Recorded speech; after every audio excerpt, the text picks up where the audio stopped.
আলাইকুম ওয়া রাহমাতুল্লাহি তাআলা ওয়া বারাকাতুহু।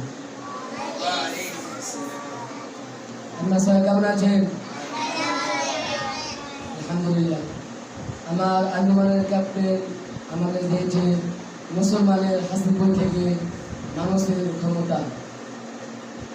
এক জঙ্গলে বাঘ বৃদ্ধ হয়ে পড়েছিল। মৃত্যুর সময় যখন ঘনিয়ে এলো তখন সে তার বাচ্চাটিকে বলল, বাবা, মিলেমিশে থাকো এবং সবার সাথে সাক্ষাৎ করো এবং সবার কাছে যাও, কিন্তু মানুষ জাতের কাছে যেও না। এই বস্তুটা বড়ই অত্যাচারী ও জালেম। যদি তুমি তোমার কাছে যাও তাহলে বড় ভুল হবে এবং বিপদে পড়ে যাবে। এই উপদেশ বলে জঙ্গলের রাজা বাঘ মারা গেলেন এবং মৃত্যুর পর তার বাঘের ছেলেটি এবং জঙ্গলে রাজা হলেন। বাঘের বাচ্চা অভিজ্ঞতা ছিল না। সে ভাবল, আমার বাঘ বলেছে মানুষের কাছে যেও না, এই জিনিসটাই বড়ই জানেন এবং সুতরাং দেখা দরকার। কিন্তু তার আশেপাশে যে সকল পশু বাস করত তারা বলল, দেখো ভাই, বাঘ বলেছে মানুষের কাছে যেও না, সুতরাং তুমি মানুষ দেখার ইচ্ছাই করো না। বাঘের বাচ্চা বলল, না, কমপক্ষে একবার দেখা দরকার এই জাতটা কেমন।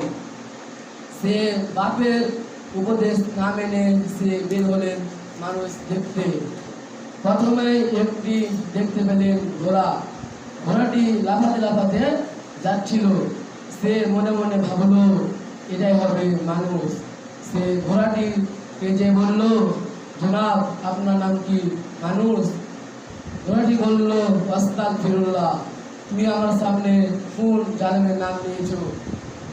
এই জালেমের নাম আমার সামনে কোনোদিন নিবে না এবং উচ্চারণও করবে না। বাঘের বাচ্চা বলল, কেন ভাই?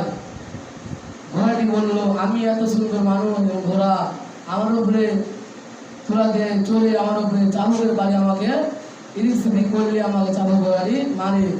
এরকম জালেমের নাম আমার সামনে কোনোদিন উচ্চারণও করবে না।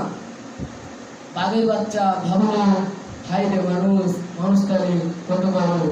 এই লম্বা চওড়া প্রস্তুত মানুষকে দেখে ভয় পায় সে এবং আমার বাপ ভয় পেতে পেতে মারাই গেল।